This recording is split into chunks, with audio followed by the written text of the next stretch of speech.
তারপর তারপর এখন এখন কি খাওয়া হবে শুনি? এদিকে যে রাঙা দিদি আসবে বলে ছোট ঠাকুরপো এত এত সিঙ্গারা আর মিষ্টি এনেছে, সেগুলো কখন খাওয়া হবে? মেজ দাদা কোথায় গো? কেন? ওহো, আমি বলছি খাওয়ার কথা, এখানে মেজ দাদার কথা উঠছে কেন শুনি? কামি কোথাকার। ও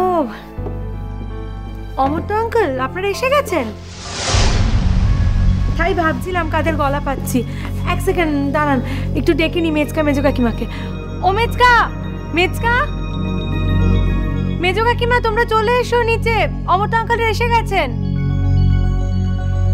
ওর আবার বেশি বেশি সাগুরি করা, জানি তো, কোথায় আমাদের খাওয়া দাওয়া হয়ে গেলে ডাকবে, তা নয় আগে থেকেই ডেকে বলছে।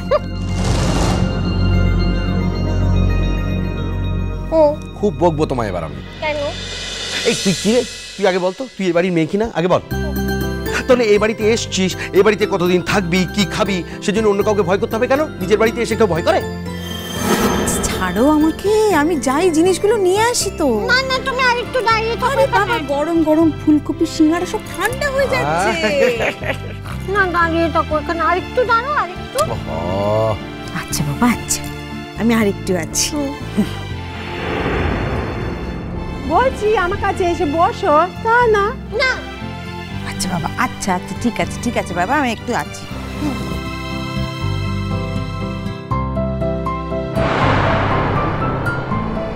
এই যে অমর্ত্য, এসে গেছো?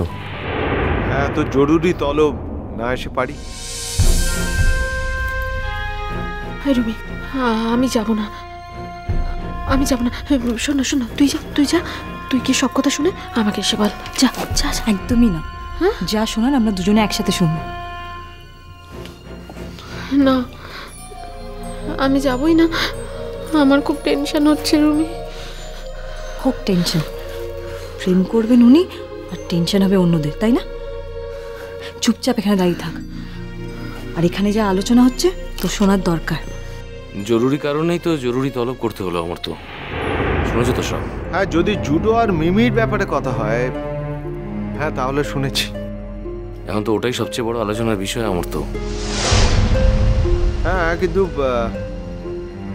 এই ব্যাপারে আমি ঠিক কি করতে পারি মানে বুঝতে পারছি না। অমর্ত্যদা, জুডো আর কদিন বাদে বিদেশে চলে যাচ্ছে, আসবে 2 বছর পরে। 2 বছরে অনেক কিছু ঘটে যেতে পারে। আমার মেয়ে কোন ভরসায় 2 বছর অপেক্ষা করে থাকবে বলো তো? উফ, সোজা কথাটা সোজাভাবে বলো না মেজো কাকিমা। অমর্ত্য আঙ্কেল, আমরা চাইছিলাম যাতে জুডো এবং মিমির রেজিস্ট্রেশনটা ওর যাওয়ার আগেই হয়ে যায়। রেজিস্ট্রেশন?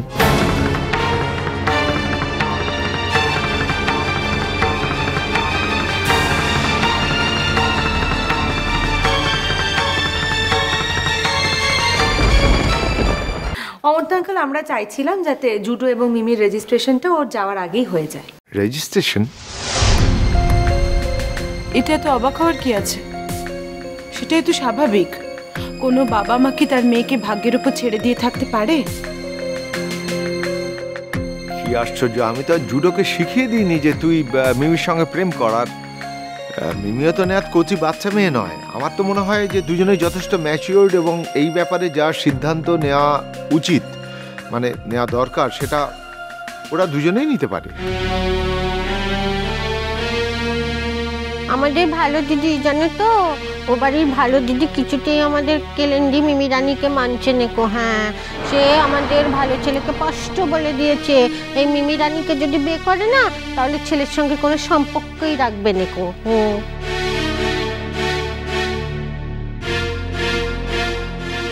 বাড়ি, আমি বাড়ি থেকে আসার সময় তোমাকে কি শিখিয়ে নিয়ে এলাম? ও বাবা অমর্ত্য, তুমি মাঝখানে থেকে কিছু একটা করো না।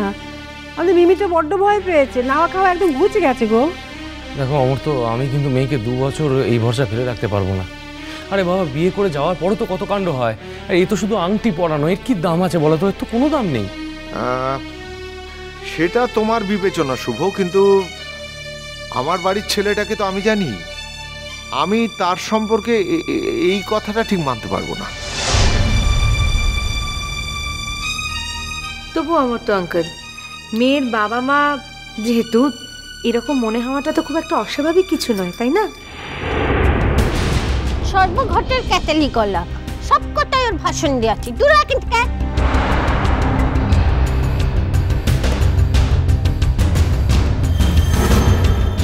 আমার তো মনে হয় এ ব্যাপারে অমর্ত্যকে না জড়িয়ে তোমরা সরাসরি ছেলের সঙ্গে কথা বলো। ছেলে যা বলবে তাতে যদি তোমাদের পোষায় ভালো, না পোষায় তো। দেখো বড় বৌদি, ওই একই বাড়িতে আমার বোনের বিয়ে হয়েছে, তাই আমি অমর্ত্যকে টোপকে কিছু করতে চাই না। আর তাছাড়া যেখানে মানে জুডোর মায়ের এত আপত্তি আমার মেয়ের ব্যাপারে, সেখানে তো ঠিক আছে, কিন্তু তবু আমার মনে হয় যে এ ব্যাপারে জুডোর মতামতকেই গুরুত্ব দেওয়া বেশি উচিত, কারণ ওর তো যথেষ্ট বয়স হয়েছে। আমার মনে হয় যে তোমরা জুডোর সঙ্গে আগে সরাসরি কথা বলো। দেখো, জুডো যদি রেজিস্ট্রেশনে রাজি হয়ে যায় তাহলে তো ব্যাপারটা মিটেই গেল। আর ও যদি এখন রাজি না হয়, মানে অন্য কোনো কারণ যদি থাকে, তাহলে ওর মাকে রাজি করানোর দায়িত্বটাও ওকেই নিতে হবে।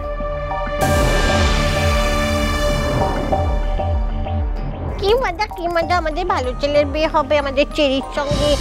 বলবো আমি যা সাজুগুজু করবো না, আমাকে খুব সুন্দর করে সাজিয়ে দেবে, কেমন? হ্যাঁ, তাহলে কালকে আমরা জুডোকে ডেকে কথা বলি। তোমার কোনো আপত্তি নেই, তাই তো?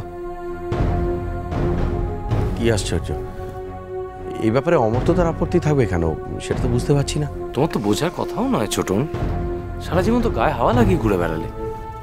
সংসারে কিভাবে থাকতে হয় সেটাই তো আজ অব্দি শেখুনি। ভাগ্যিস শেখেনি।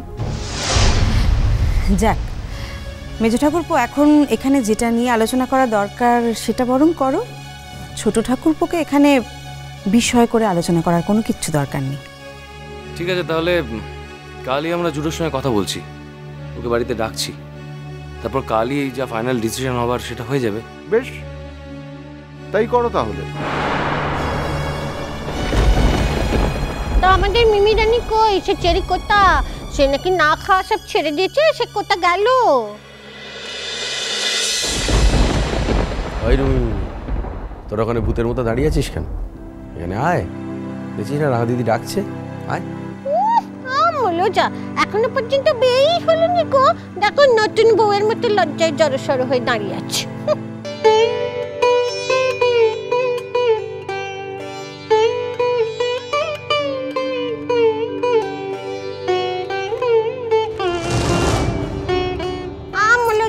বোকায় হাত কোথাকার নাম, এদিকে নাম। খাওয়া ছিড়ছিস কেন? হ্যাঁ, না খাওয়া ছিড়ছিস কেন? আমাদের ভালো ছেলের উপর ভরসা নেই গো, ভালো ছেলের উপর ভরসা নেই। অনেক কপাল করেছিলি, ওই জন্য অত ভালো ছেলেকে পেয়েছিস। হ্যাঁ, ওই অত ভালো ছেলেকে বর হিসেবে পেয়েছিস, কপাল করেছিলি বলে। ভালো করে বেঁধে রাখবি, বুঝেছিস? ভালো করে নিজের স্বামীকে বেঁধে রাখবি, আমি যেমন বেঁধে রাখি বলো স্যার।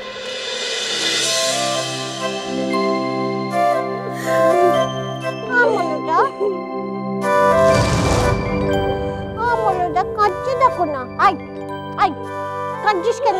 হ্যাঁ, কাঁদছিস কেন? জানিস না কারু কান্না দেখলে আমার কান্না পেয়ে যায়। কাঁদবি নি? হাস বলছে।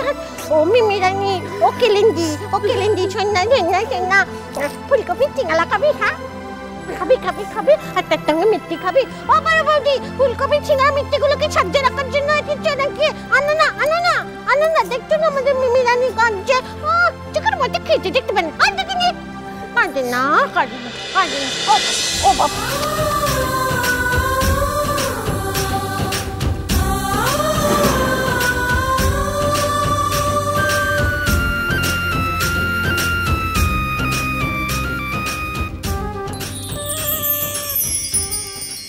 এখন আসল কথাটা শোনো। বিচ ফেস্টিভ্যালে সারা ভারত প্রতিযোগিতায় এবারে কাজল যাচ্ছে। না, বাংলা থেকে যে 3 জন ফাইনালে গেছে, কাজল তাদের মধ্যে একজন। ফার্স্ট হয়েছে ও। নয়, হ্যাঁ, এবার বিচ ফেস্টিভ্যাল হচ্ছে দীঘাবাসীর খুব কাছে, কিন্তু তাইলে নাকি ম্যাডাম? এবার যদি কিছু না করতে পারো, বুঝবো মুখেই তুমি বড় বড় কথা বলো, কাজের কাজ কিচ্ছু করতে পারো না।